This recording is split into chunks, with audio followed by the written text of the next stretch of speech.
Welcome to the Washington Watch News Desk. I'm Sarah Holliday with today's top stories. As negotiations continue, some are wondering if a peace deal between Russia and Ukraine could affect the U.S. military. Talks are heating up, and here's the deal on the table. If Russia signs on, Ukraine could launch a bold security operation to safeguard its borders and keep the peace.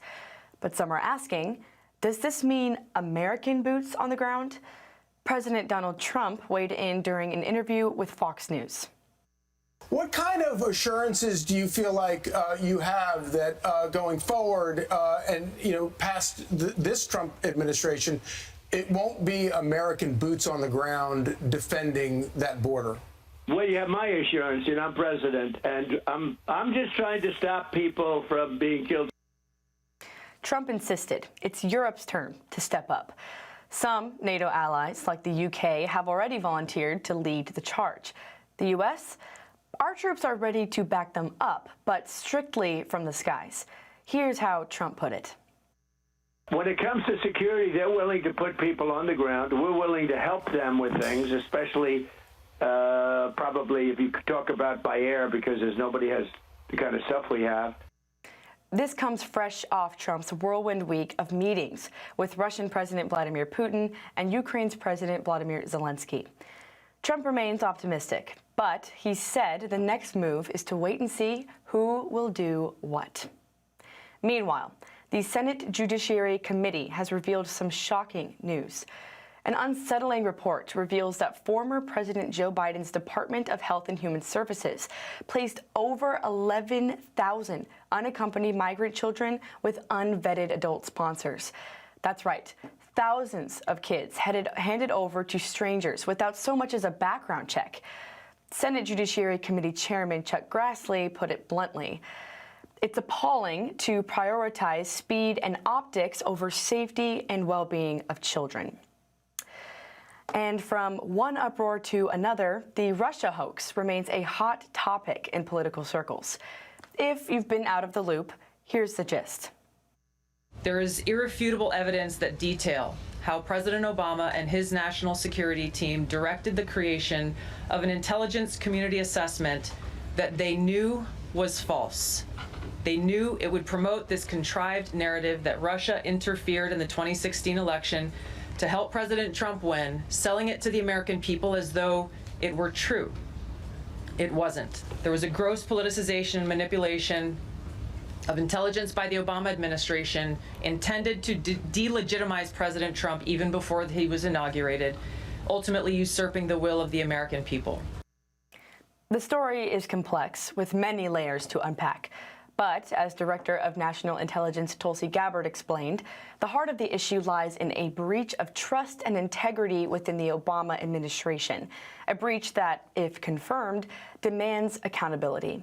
This brings us to the latest development in the saga. Gabbard isn't just making empty threats. She's revoking the security clearances of 37 current and former officials allegedly linked to the scandal. Her message? That being entrusted with a security clearance is a privilege, not a right. As Gabbard digs deeper, we can likely expect more revelations to surface. And lastly, there's something you should know. President Trump said he is not going to allow taxpayer-funded museums in our nation's capital to be woke. The Smithsonian specifically has been called out for pushing radical gender and LGBT ideology. They've even been accused of twisting narratives around events like COVID and Black Lives Matter. Well, in a lengthy post, Trump essentially said, no more. He's unleashed his legal team to scrub Washington's museums of anything he deems woke, calling America the hottest country in the world. His words, not mine. And those are today's headlines. I'm Sarah Holliday. Dive deeper with the Washington Stand at washingtonstand.com. Watch this and other news on the Stand for mobile app. Up next is Washington Watch with guest host Jody Heiss. We're back tomorrow with more stories that matter.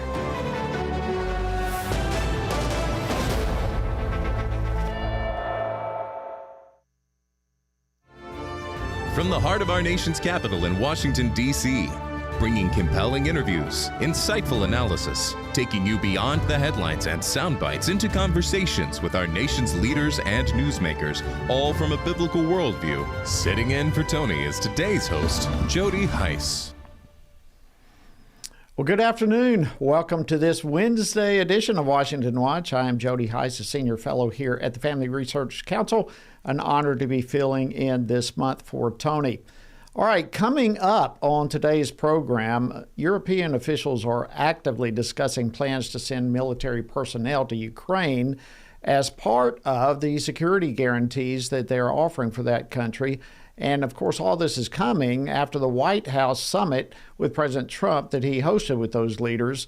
And the Trump administration is at the same time saying that American boots will not be on the ground, but we may support in other ways. When it comes to security, they're willing to put people on the ground. We're willing to help them with things, especially probably if you could talk about by air, because there's nobody has the kind of stuff we have. Really, they don't have. But I don't think it's going to be a problem. All right, that was, of course, President Trump. He was speaking yesterday during a telephone interview with Fox and Friends. And I'll discuss this and more here when I'm joined in just a few moments by Virginia Congressman John McGuire. And in other international news, there is a report that is claiming more than 7,000 Christians in Nigeria have been massacred so far this year. Friends, that's more than 30 a day. And I'll unpack this situation a little bit later when I'm joined by Clint Lyons of iReach Global. And then in domestic news, there's a battle over redistricting in California, and that's now headed to the courts. Gavin Newsom and the legislative leaders, in pursuing this unconstitutional redistricting plan, have shown that they are willing to violate our laws, violate the Constitution and the will of the people, and yesterday violate their own rules. That was California State Assembly Republican leader James Gallagher speaking to reporters yesterday after the California GOP leaders filed a lawsuit over the Democrats' redistricting effort. And I'll be discussing this further when I'm joined by California Congressman Doug LaMalfa. And Virginia's Loudoun County public school districts continue to make the headlines, but for all the wrong reasons, this time for suspending 2 male students for expressing discomfort that they felt when a biological female was in the boys' locker room. These boys have religious beliefs that conflict with this type of policy, and they have a free speech right to express that, and that's all they did. When these boys are the real victims here, and they have constitutional rights, and we fully intend to vindicate those if necessary. That was Josh Hetzler. He's the attorney representing the family of one of the suspended boys, and I'll be discussing the details of all this when I'm joined later in the program by Victoria Cobb. She's the president of the Family Foundation of Virginia. She and I also will highlight what the Department of Education is doing regarding school districts that choose to abide by woke gender ideology rather than federal law. And then lastly, I'll be joined by Angela Morabito of the Defense of Freedom Institute to discuss what's going on in 4 school districts in Kansas and why her organization has drawn the Department of Education's attention towards that situation. So we have a lot to bring your way today. Certainly you don't want to miss any of it. If you do, you know where to go. I encourage you to keep it handy. Our website, tonyperkins.com. And of course, there's a lot of resources there available for you as well. And don't forget, coming up October 17th and 18th, our Pray Vote Stand Summit in Chino Hills, California. You can visit prayvotestand.org for more information on that. Okay, let's jump into some of the specifics for today. The European leaders are back to work in their own home countries now after participating in Monday's White House summit on the Russia-Ukraine war. And part of that work is on peacekeeping efforts and forces that they plan to provide. Meanwhile, here in the U.S., the Trump administration maintains that there will not be American boots on the ground, but says there might be some other options, including maybe air and satellite support. So how might the coming weeks unfold with all of this? Well, let's see. Joining me now to discuss this and more is Congressman John McGuire. He serves on the House Armed Services Committee as well as the Oversight and Government Reform Committee. He represents the 5th Congressional District of Virginia. Congressman McGuire, welcome back to Washington Watch. Good to see you. Hey, good to see you, Jody. Thanks for having me on. I got to tell you, blessed are the peacemakers. And by the grace of God, we got President Trump back in the White House. I think he's negotiated 6 treaties. And I remember during the campaign, the only world leader that said, I just want people to stop dying. And that was President Trump. So he's working very hard to get peace in Ukraine. He met with Putin. He met with Zelensky. And I think we've all been asking for that for years. But the one thing that should be noted is that Putin himself said there would have never been a war if President Trump was in the White House. President Trump is an incredible leader. He's once in a generation, once in a lifetime. And I trust the decisions he's making. I don't want boots on the ground either. But if you look at when Israel they got air superiority in just 2 days in Iran, and we took out the ability for Iran to kill millions of people with nuclear weapons, we did that without boots on the ground. So technology is advancing, and we have the greatest military, the greatest Air Force. And so I know if anyone can make the deal, President Trump can make that deal. Yeah, I was actually just thinking of that verse as well this morning and going over it in my head with the Sermon on the Mount and the peacemakers. But let me ask you this. After the meeting that Trump had with Putin, what do you take now of Putin's actions, having the very large attack on Ukraine today? How is that, do you think, going to interfere with potential peace talks? Well, I think the world saw who the stronger leader was, and obviously I believe that's President Trump, and I think he's trying to show that he's still strong. But like I said, Trump is actually getting them in the room, and no other leader than Trump could have gotten all those world leaders to come in and talk to the table. They're willing to put boots on the ground in Europe, and they should. That's their neck of the woods. And like I said, it's going to take some time, but I think we're going to make some progress. Well, you were, and I don't know that all our viewers and listeners are aware of this, but you were a Navy SEAL before coming to Congress. So as these efforts for peace and the talks continue, can you go over what a peacekeeping force in Ukraine might look like? And that would include both from the European leaders' perspective, but also the U.S. here. If we're not going to have boots on the ground, but possibly in the air or satellite or whatever, what might those peacekeeping forces look like? Well, one thing is that I think President Trump is playing 3D chess. You remember he talked about in Ukraine negotiating mineral rights? Well, if those negotiations work out and we have Americans there and we're building American mineral mining facilities and we have Americans there, that makes it a little bit different if Russia wants to come back into Ukraine. So I think developing partnerships, helping out with air superiority, although there's a trick with that as well, as accidents do happen. But I think having troops from other countries in Europe on the ground, I think that'll send a different message to Russia, maybe deter them with further aggression. Is it not looked upon, though, even if we have maybe not boots on the ground, but boots in the sky, so to speak, with air support, is that not considered boots on the ground and participating in this as well? In other words, how can the U.S. be involved without having boots on the ground in some regard, be it literally on the ground or in the air? Well, technology's come a long ways, and we can provide information that helps other air forces. I mean, there's just many ways we can collaborate. And I saw a control room where they went in and took out the nuclear facilities in Iran, where you had Israeli soldiers and American soldiers in the same room communicating.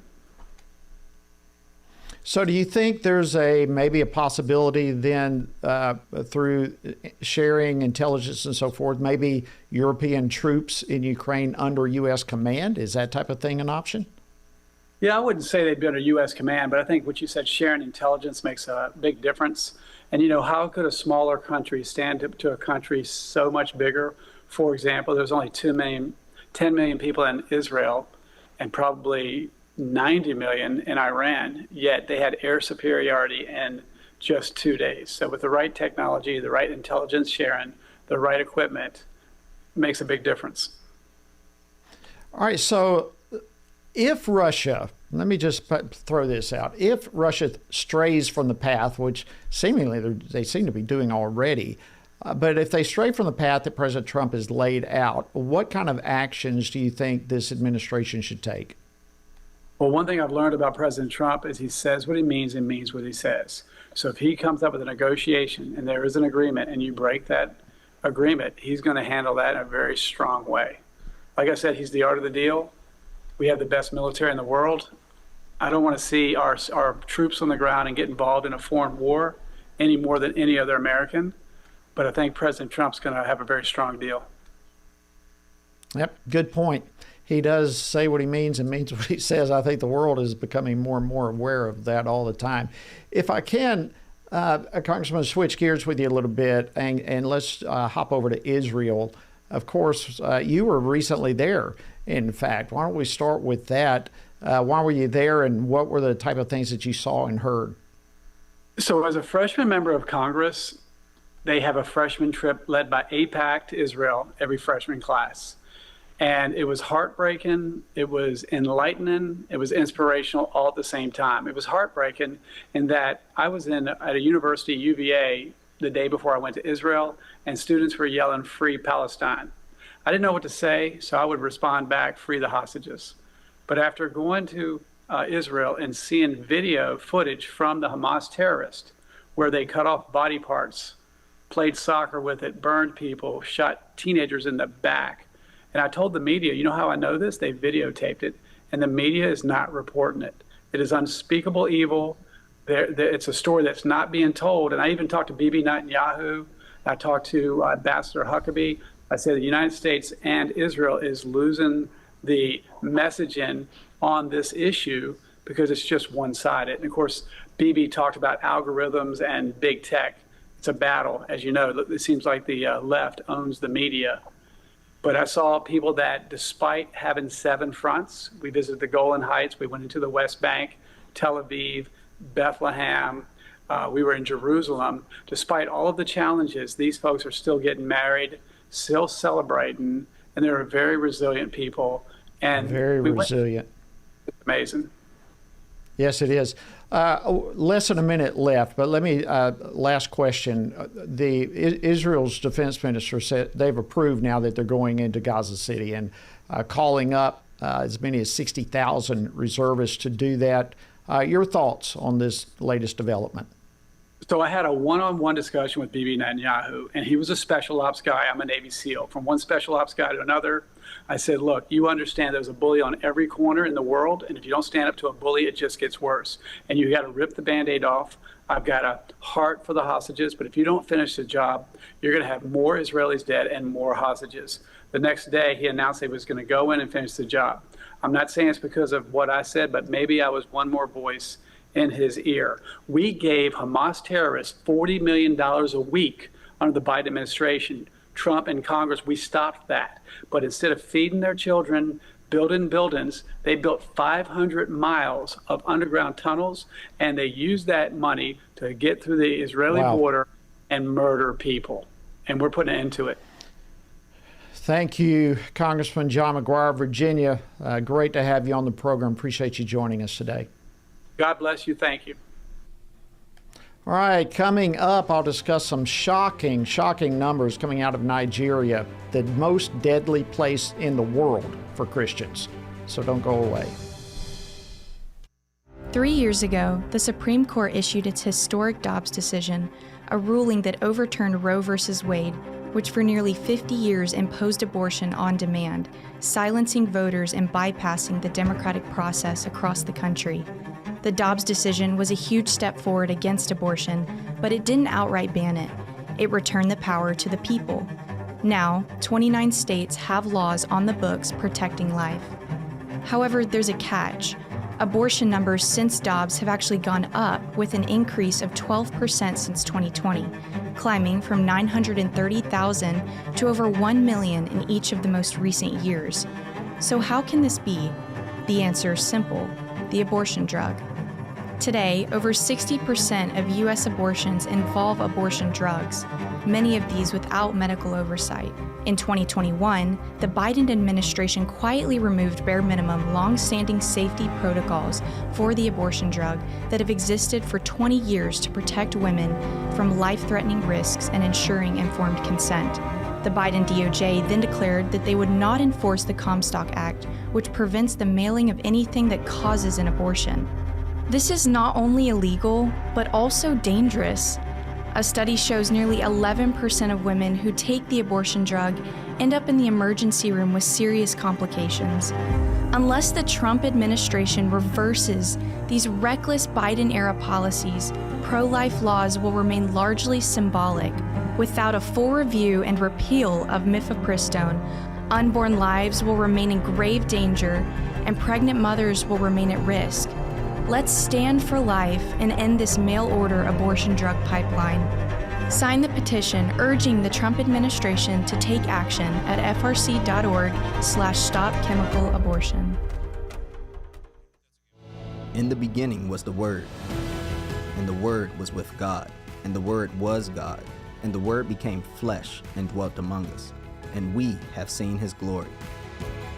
Family Research Council invites you to join our Stand on the Word Bible reading plan as we reflect upon the life of Jesus, the Word who dwelt among us. Come with us and discover the glory of the Word. Read the Gospels and witness the life-changing story of Jesus, His life, death, and resurrection. Come read how Jesus transformed the lives of common people and how those same people transformed the known world through the power of the Holy Spirit. Come with us for 10 to 15 minutes a day and read the entire New Testament before the new year. Find our Bible reading plan and daily devotionals from Tony Perkins at frc.org/Bible. Join us and stand on the Word.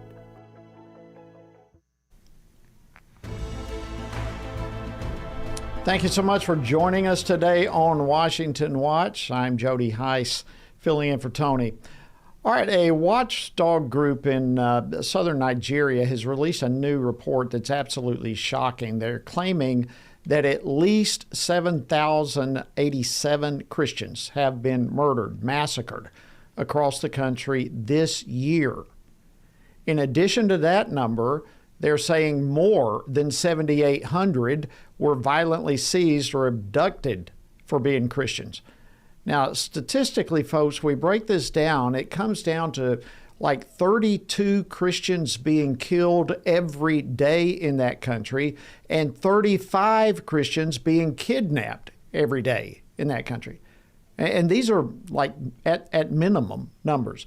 In the report, the International Society for Civil Liberties and Rule of Law noted that a designation of Nigeria by the Trump administration as a country of particular concern is, quote, belated and long overdue. And I can tell you my next guest is among those who would agree. Joining me now to discuss this is Clint Lyons. He's Executive Director of iReach Global. He recently visited Nigeria, where his organization has been serving affected believers despite the threat of violence. So Clint, welcome to Washington Watch. It's great to have you. Thanks for having me on, Jody. Appreciate it. Okay, let's talk about over 7,000 Christians massacred in Nigeria so far this year alone. That's much more than what we've seen in recent years, and we still have 4 months to go.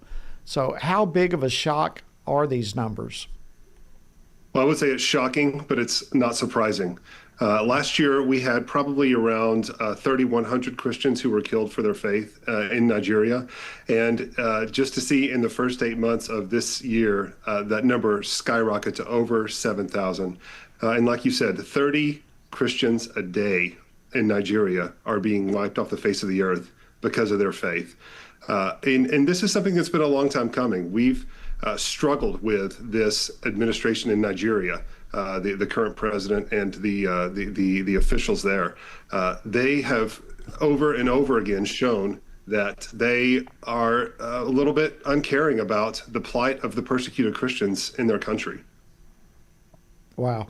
Now, you were recently there. I mentioned that introducing you. First, tell us, if you would, probably many are not familiar with the work that you do. So tell us about the work of your organization, what y'all do, and then tell us about what you saw, what you heard while you were there in person?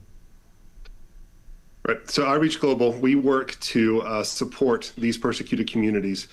We do it through caring for them physically, helping them grow spiritually, and then eventually our goal is for them to be able to impact their communities with the love of Christ and even reach their persecutors. And I was there just a few weeks ago, actually, and I met with many of our frontline workers who had just returned from some of these areas that had been attacked recently. They walked into villages where the mass graves were still fresh, where the buildings were still smoldering. And to call it disheartening is not just, it just doesn't capture what how you feel about those types of things. You see videos, I see videos from our contacts on the ground with mothers' bodies on the ground with crying babies strapped to their backs. And I see videos of fathers who were gunned down just going about their day. This is a level of brutality I could not have ever even imagined. Wow.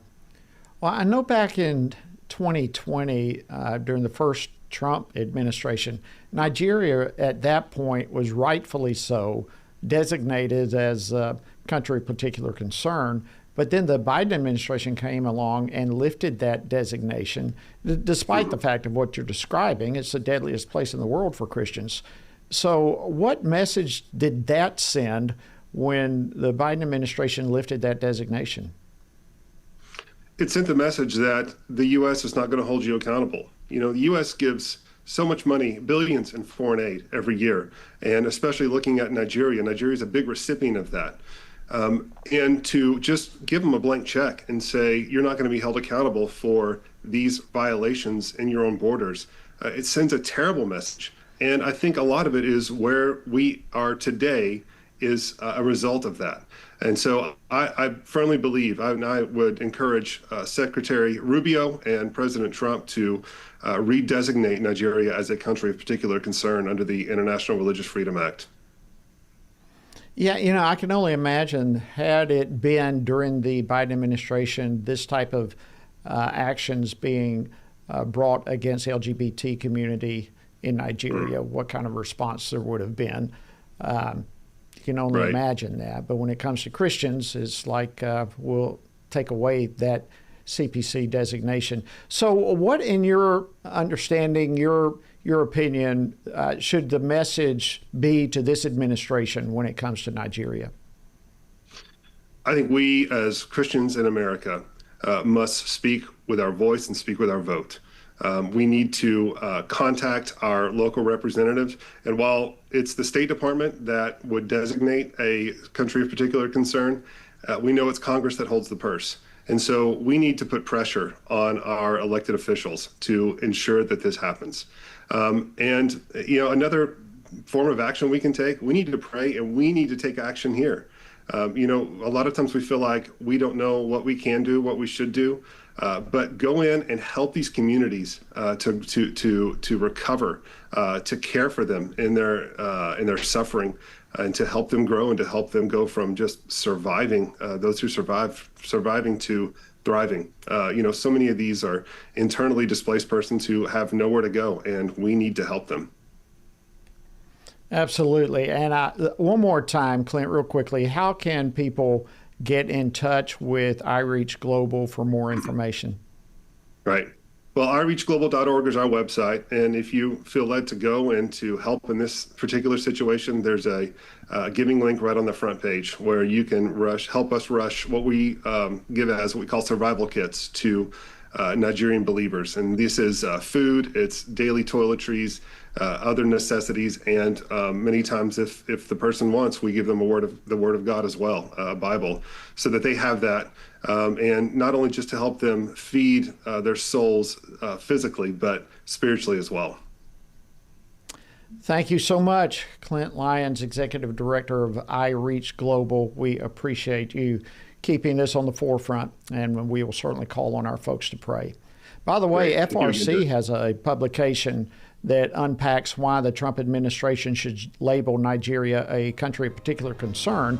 If you'd like to read that, visit frc.org/NigeriaCPC. and you can read that report. All right, coming up next, the redistricting battle in California is headed to the courts, and we'll talk with Doug LaMalfa about that. Stick around. At Family Research Council, we believe religious freedom is a fundamental human right that all governments must protect. That's why FRC President Tony Perkins went to Capitol Hill to testify on behalf of persecuted Christians in Nigeria. Islamist terror groups target Christians and other religious minorities in Nigeria with brutal violence. Representative Chris Smith, who chaired the hearing, said 55,000 people have been killed and 21,000 abducted in the last 5 years alone. The congressman also stressed that 89% of Christians in the world who are martyred are from Nigeria. Yet the government of Nigeria has failed to make progress against religiously motivated persecution of Christians despite religious freedom being enshrined as an essential human right in their constitution. Tony Perkins called for the United States to send an unmistakable message. This is systematic religious violence. Nigeria must be redesignated a country of particular concern. Biden administration's removal of this designation was a reckless mistake that emboldened the very terrorists who are slaughtering Christians. Redesignating Nigeria will enable the U.S. government to pressure Nigerian leaders to protect vulnerable Christians.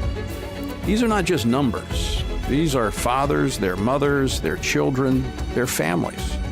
Bishop Wilfred Anagabe risked his life to speak out, sharing firsthand accounts of the danger faced in his church district in central Nigeria.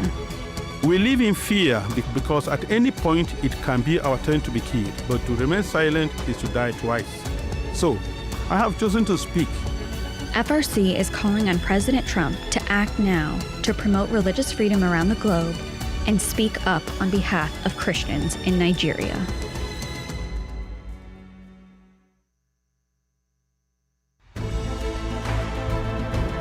Welcome back to Washington Watch. I am your host, Jody Heiss, filling in for Tony. Thank you so much for joining us today.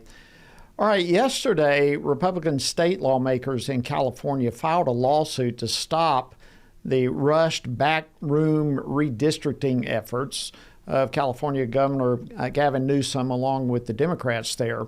And during a press conference yesterday, California State Assembly Republican leader James Gallagher, he noted how Democrats are willing to evidently violate state laws, violate the Constitution, violate their own rules that were designed to ensure that voters can engage in the legislative process.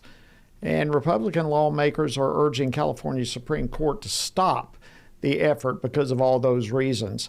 And, you know, after all the talk these days about threats to democracy, you have to ask yourself, are the Democrats really championing that threat? Well, joining me now to discuss this is Congressman Doug LaMalfa, who served in the California State Assembly and the State Senate before coming to Washington.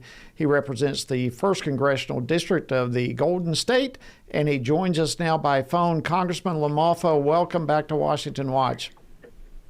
Hey, Jody, thanks so much. Glad to be on with you and on Tony's show. Really appreciate it. Well, we're glad to have you as always. All right, for those who are not aware, break down for us, Congressman, how should the redistricting process actually work? Well, it's really clear in my own state of California, the voters spoke very loudly that they wanted it in the hands of an independent group of people, not in the hands of legislators, as witness, as long as I've been around, well, let me put it this way. Back in 2001, when they drew them themselves, the joke was that they drew what was called the Incumbent Protection Plan. So after the propositions were passed to put the commission in place, the last two censuses, and then the redrawing of the maps were done independently by the commission, and you didn't have legislators taking an eraser to the state of California's maps and drawing lines that fit themselves. We're actually seeing in this scenario here that in order to gain favor amongst their colleagues and get the aye votes they need, they're actually asking them to draw these 5 new districts. It's like, hey, it's a free-for-all. There's actually 5 new Democrat districts under this plan, that they're actually going to draw them in such a way favorable to create with at least a couple for termed-out Democrats from the legislature so they have a congressional seat to run in. So you tell me, I mean, you said democracy at the height there, and the Dems use that word. I don't use that word because we're a constitutional republic. But whatever the word democracy right. means, this isn't it. This is something. It's the most blatant example, I think, of a power play I've seen in all the years I've even observed politics, at least in my home state here. So it's amazing that they think they're going to get away with. Go ahead. Yeah, it's what a democracy really is, which basically is, to them, mob rule. And that's what they're trying to do here. So if the Democrats' plan actually goes through, Congressman LaMalfa, what will the effects be? What would happen? You started going there. Forgive me for cutting you off, but what would happen if their plan actually goes through? If this survives, they have to legislate something onto a ballot. They're gonna hold a special election in California in November. That's the price of about $235 million, and we're getting the feedback from each county on what the counties believe it'll cost them. We're getting numbers like $350,000 for some really small counties that already have trouble keeping their deputies on the street, and like larger county. So, but it may not even be legal for these lawmakers to be making maps, because the measures that put the commission in place clearly states lawmakers are not to draw the maps. So what they're doing is they're going to draw the maps first, and then they say they're going to go to the ballot and ask people the permission to set aside the Constitution on that. Now, there's an interesting interview of one of the lady Assembly Democrats. They were asking her, so who actually drew the maps? And she just wouldn't answer the question. She said, finally, basically, it doesn't matter. Do you ask the chef, do you ask the chef at the restaurant how he made the food, This is a public process. Wow. And so if you want to see that, a reporter named Ashley Zavala was reporting that this Assemblywoman would not answer the question. So it's amazing. The Democrats have a 3-1 majority in Sacramento, so it's easy for them to pass 2/3 legislation and still have members to spare. And so, they're only affecting the congressional seats. They're not doing this on the Assembly or state Senate seats, because this is a pure power play on trying to affect Congress. But the commission is clear. The Constitution is clear. The people spoke clearly. They do not want legislators' grubby hands running the eraser and the ink on new maps. Well, it's already way out of balance. How many Republican representatives from California versus Democrat? Oh, good point. There's 52 members of the House in our state. It's 43-9 right now, okay? And so this would take it down to only 4 surviving Republicans if their scheme somehow works out, and maybe there isn't an upset or 2 or whatever. So you would end up with 48-4, And so 48-4. I've never believed that. Yeah, and so the last election here, Trump was able to pull, I think the number is about 38%. So that means over a third proportionally would be that way. So district lines are drawn differently. You don't necessarily get a representation based on proportion, but the proportion might be at least somewhat at the ballpark, right? So it'd be so distorted this way. And we see a lot of other blue states where you have 0. We're going to have to end it right there. Okay, sir. Thanks Congressman Doug LaMalfa, California, thank you so much for joining us. Appreciate you coming on. Okay. All right, coming up, we're going to turn to developments on the education front coming out of both Virginia and Kansas. So stick around. We'll be back right after this break. Download the new Stand Firm app for Apple and Android phones today. You can join a wonderful community of fellow believers. We've created a special place for you to access news from a biblical perspective. Read and listen to daily devotionals, pray for current events, and more. Share the Stand Firm app with your friends, family, and church members. And of course, stand firm wherever you go. At Family Research Council, defending the family isn't just a mission, it's our daily calling. Every team member at FRC uses their God-given talents to stand for biblical truth, protect life, and uphold religious freedom. Here at Family Research Council, we face many threats to the family, threats that have been with us for some time. Abortion, the gender ideology threat, the attacks on marriage, the attacks on parental authority, and the attacks on religious freedom. We have to promote, support, strengthen, and incentivize family growth so families take their place in society in a place of honor. I'm defending the family by working in the Center for Biblical Worldview to provide cutting-edge research and resources for pastors, ministry leaders, and Christian parents. Through my work at the Washington Stand, I passionately defend what God has defined for marriage and family. I don't see the Washington Stand as just a place to talk about cultural events. It's a place to share biblical truth. It's a perfect outlet to advance and defend what God has defined as good, true, and beautiful. Because of you, we're able to frame things in such a way that help Christians stand for truth on the things that matter most, like life, faith, family, and freedom. Thank you for standing with us. Thank you for your support. It is so critical to the work that we at Family Research Council are doing day to day as we support and strengthen the family. So thank you.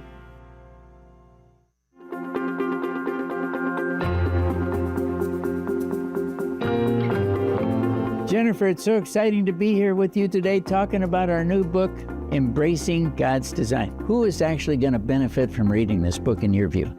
There's so many different audiences that can benefit. The first one are counselors themselves, right? Because we have some material in there where we really address the gender dysphoria diagnosis and what is wrong with it. We have information for people who are wanting to go back to embracing God's design for their life. This is really magical to have the therapist and the individual who suffered come together and write about why this is happening and why we're seeing this. And we brought all of that experience to the table. We want to see people walking in the fullness of who God has called them to be and not a false identity. Order today at embracethedesign.com. Well, good afternoon. Thank you so much for joining us today on Washington Watch. I'm Jody Heiss, filling in for Tony. And just a quick reminder, our Pray Vote Stand Summit is coming up in Chino Hills, California this October 17th and 18th. And you can learn more about it. You can even register by going to prayvotestand.org. That's prayvotestand.org. Okay, we have 5 school districts now in Northern Virginia that will be stripped of federal funding because they've chosen to abide by woke gender ideology rather than federal law. Among them is Loudoun County Public Schools, which recently suspended 2 male teenage students for expressing discomfort with having a biological female in the boys' locker room. Incredible. Well, with me now to talk more about these developments is Victoria Cobb. She's the president of the Family Foundation of Virginia. Victoria, welcome back to Washington Watch. It's great to see you. Thanks so much for having me. All right, let's, if you would, go into more details about what happened to these two teenage students in Loudoun County. Yes, our legal arm, the Founding Freedoms Law Center, is representing technically 3 boys who were all investigated under a charge of sexual harassment because a girl decided to go into the boys' locker room and cell phone record these boys complaining about the fact that there is a girl in their locker room. One of the boys was exonerated by the school district, and 2 have now been handed down a guilty punishment. They are expected to serve a suspension, 10-day suspension, and they have been given the assignment of working with the administration to create a plan of correction. So that's what's going on. So why was the girl not charged with sexual harassment for going in there to start with, but then going in there and videoing the whole thing? Why is it that the victims are the ones who are charged here and the one who's really created the problem gets to walk? That's exactly right. The boys did actually file a Title IX against the girl for being in their private space and recording them. The school district dismissed that effort, and then we know that is a complete violation of a Loudoun County policy that one cannot videotape in a locker room. And to date, we know of no punishment for that activity that she did to start this whole mess. Wow. Well, of course, this is not the first incident that we've seen, even on getting national attention from this particular school district. What kind of history did they have? Well, this is just the thing. When you have bad policies, they create bad situations. So they have a terrible policy allowing biological boys and girls bathrooms and vice versa. And it started, we had the situation in this county where they actually had a sexual assault in a bathroom because a child used this policy to walk in and commit a crime. They also had a teacher that was fired, and we had to deal with that. That was a different organization that did the litigation there. But again, because he wasn't willing to lie that a boy can become a girl and vice versa. But this idea that people stick to the truth, that they speak out, and that the county tries to come against them is just tragic. And parents are going to protect their kids in private spaces. They're going to defend these boys' rights to be in a locker room without a girl. Absolutely. It's interesting, too, and I'd like for you to go into this with me if you can. While all this story was breaking, the U.S. Department of Education has now announced actions that it's coming against Loudoun County Public Schools and 4 other schools, for that matter, in Northern Virginia. Can you kind of lay out for us the details on that? Yeah, we've got 5 counties in Virginia. This one, Loudoun County, is one of them, who are all refusing to comply with President Trump's understanding an executive order of how Title IX should be interpreted. And that would require them in this county to undo this 80-40 policy that they have, this idea that boys can be in girls' bathrooms and vice versa. And so they refuse to do that. And so it has come to the point where the Department of Education is saying they're likely to revoke federal funds into these school districts. And even knowing that, the school districts are saying, thanks, but no thanks. Now, how Loudoun County has $100 million to spare and they can just sort of, casually say we're not interested, I have no idea. Because, normally we hear the case where school districts are just pleading that they need more money. But apparently they are more wed to the woke ideology and to a false reality than they are to ensuring that kids get the proper education and receive the funds that the district needs. Yeah, I mean, that's a great point, that they are married to this whole woke ideology in spite of federal law and so forth going against it. What does this tell you about, certainly with these 4 school districts, but even what we're seeing culturally, a willingness to just in your face violate the law? It really is remarkable, and I think the average American is stunned that we have gotten to the point where this delusion of transgenderism, that we can allow people to pretend that they are a sex that is not the biological sex that they were given by God. The fact that this delusion has gotten to the point, and that we have entire school districts held hostage to this idea, and that they are willing to literally suspend children, fire teachers, and now reject federal funds. And everyone knows it's not just a Loudoun County problem. Many people experience this in their counties all across the country. And parents know it's not just these boys getting suspended. If it can happen to these boys, it can happen to their children. And so there really is a tide turning. Parents are finally coming out and saying, look, we're not willing to abide this. And we are seeing movement on this issue. Well, Victoria Cobb, thank you for being one of those voices that is being loud and clear. President of the Family Foundation of Virginia, Victoria, thank you so much for joining us today on Washington Watch. Thanks for having me. All right, the 5 school districts there in Northern Virginia are not the only ones that the Department of Education has its eyes on. In fact, under investigation right now are 4 school districts in Kansas that have also been accused of violating Title IX. Joining me now to discuss this issue is Angela Morabito. She's the Director of Media Outreach and spokesperson for the Defense of Freedom Institute, which had, frankly, they were the ones that drew the attention of the Department of Education to these 4 school districts. Angela, welcome to Washington Watch. Thank you so much for joining us. Thank you so much for having me, Jody. It is great to be with a fellow Georgian. Hey, well, go Dogs. Of course, we better move on from that. All right, Angela, talk to me. Your organization has informed the department's Student Privacy Policy Office about these 4 different school districts. What brought all of that about? What brought issues to your attention? Sure. Well, DFI is on the forefront of protecting Title IX from attacks from the left. And those attacks come from, in many cases, woke bureaucrats in the states who have decided that for some reason they believe Title IX is optional and that schools should keep secrets from parents. We know that is not true either morally or legally. So we hear from parents and folks in their communities. We also do our own research. But we filed complaints all across the country. Among our other work, encountering the teacher unions and protecting education freedom, we filed this series of complaints against school districts and states that have decided to allow boys and girls sports and spaces. And in this case, in these 4 districts in Kansas, they've decided that it should be school policy to not tell parents when a child rejects his or her own body. Wow. All right, so the complaints have come. I mean, you were there right in the middle of the complaints. Were these school districts notified previously of their violations? Did they receive previous complaints from parents, or was it just y'all? How does this process develop?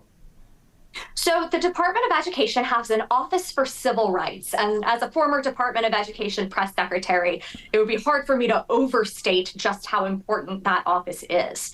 We don't have any way of knowing who else might have filed complaints, but we do know that Secretary McMahon credits the Defense of Freedom Institute in her press release announcing investigations into these 4 districts. So we know that the complaint we filed actually prompted the Department of Ed to take a very strong interest in this and to investigate whether or not the law is being followed, and ultimately, we hope, bring these districts into compliance.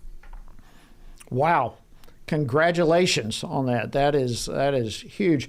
And listen, that just illustrates the point that as we speak up and expose things like this, that action happens. I mean, things happen when we are a voice and when we bring to light things that need to be brought to light. So thank you for doing that, and congratulations for being heard to this extent.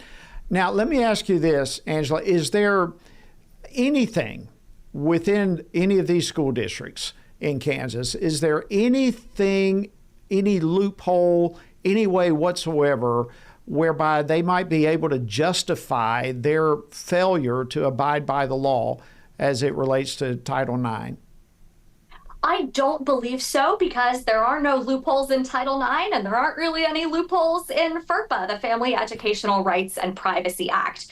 Those laws are really clear about what schools' obligations are to their students and to parents of minor children. So even when these districts' policies sound a little bit wishy-washy, like, well, we might involve a parent, or we'll handle gender identity issues on a case-by-case basis, that right there is a problem, because it violates Title IX, which says no discrimination on the basis of sex. That means doesn't matter how you woke up feeling this morning, doesn't matter your self-image or what you would like to be, matters who you are and how you were born. We're working with biological reality. And until there are loopholes in that, I think these 4 districts are going to have a very hard time defending policies that just don't add up. Very well said. So what does it communicate to you? What does it communicate to parents when we see school districts? And I don't know if you heard my previous guest from Virginia, they're dealing with a similar thing, just outward defiance of the law. What are we turning into when we are watching one school district after another in different parts of our country thumb their nose at federal law and thumb their nose at parents and parental rights, and just indoctrinate these kids with what they want to teach them? What is this communicating from a broader perspective, do you think? Well, it tells parents that they don't matter and that schools have more authority over children than the parents do. That's just wrong. It violates basic common sense, common decency, and in these cases, it also violates the law. But when we have investigations like this one from the Office for Civil Rights, it puts every district on notice. It signals to them, you can't hide your misbehavior. We're going to find these unlawful policies, and we're going to get them corrected. We're either a nation of laws or we're a nation of feelings.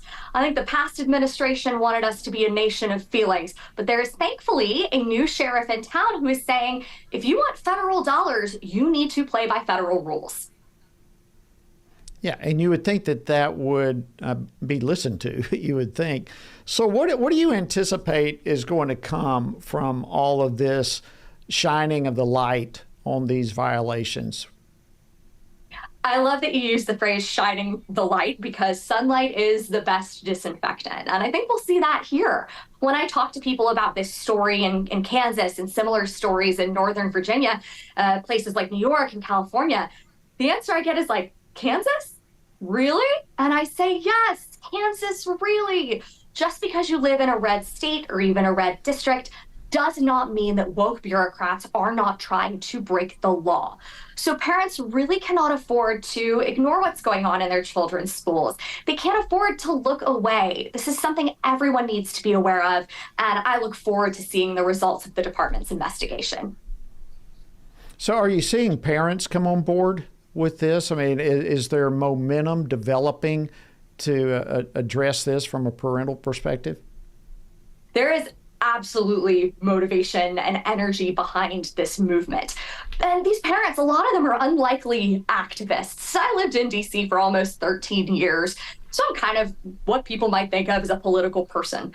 But what I've seen and heard from around the country is people who have little to no interest in politics. These are just moms and dads saying, I don't want my daughter to be forced to change clothes with a man in the locker room. It's not a partisan issue. This is an issue of right and wrong. And I think that's part of why we see such a strong uprising of parents who, regardless of who they are, where they live, maybe even how they vote, they know that violating Title IX is not right. And it's transformed into this massive issue that school districts cannot ignore any longer. Well, you mentioned the surprise, and I'm glad you did bring it up as a surprise, because it was to me as well. That Kansas, of all places, I would not have anticipated something like this in a place like Kansas.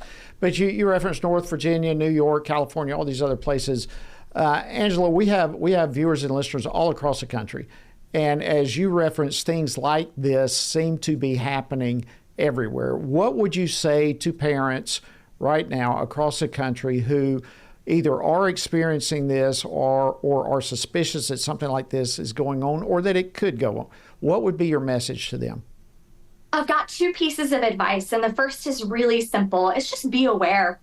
This back to school season, you're probably getting a flurry of emails about district policies and bus schedules and sports schedules and all that good stuff. Don't just click delete. Please know what is in your school district's policies. You cannot afford to be unaware. And the second is, if and when you see something wrong, please reach out to us at the Defense of Freedom Institute. We're at dfipolicy.org. We hear from parents all the time, and it is at the core of our mission to protect your rights and the rights of your children. So please do not be shy about reaching out if there are ways that we can help. All right, looking into the future real quickly with all this, are we going to see a victory? I believe so. I think the tides are turning, not just in Washington, but very much in communities around the country, where parents are standing up and saying, we're not going to take this anymore. Your previous guest had a great story about teenage boys calling out the gender ideology nonsense and saying, yeah, we're not going to put up with this. So I think the days of wokeness are numbered, and I can't wait to see it become a thing of the past. We join you in that. Thank you so much, Angela Morabito. I've got my tongue tangled up there. Thank you for joining us so much. God bless you. Thanks for standing firm. And friends, that wraps up this edition of Washington Watch. Hope you have a fantastic evening, and we'll see you again tomorrow right here on Washington Watch. Washington Watch with Tony Perkins is brought to you by Family Research Council and is entirely listener-supported. Portions of the show discussing candidates are brought to you by Family Research Council Action. For more information on anything you heard today, or to find out how you can partner with us in our ongoing efforts to promote faith, family, and freedom, visit TonyPerkins.com.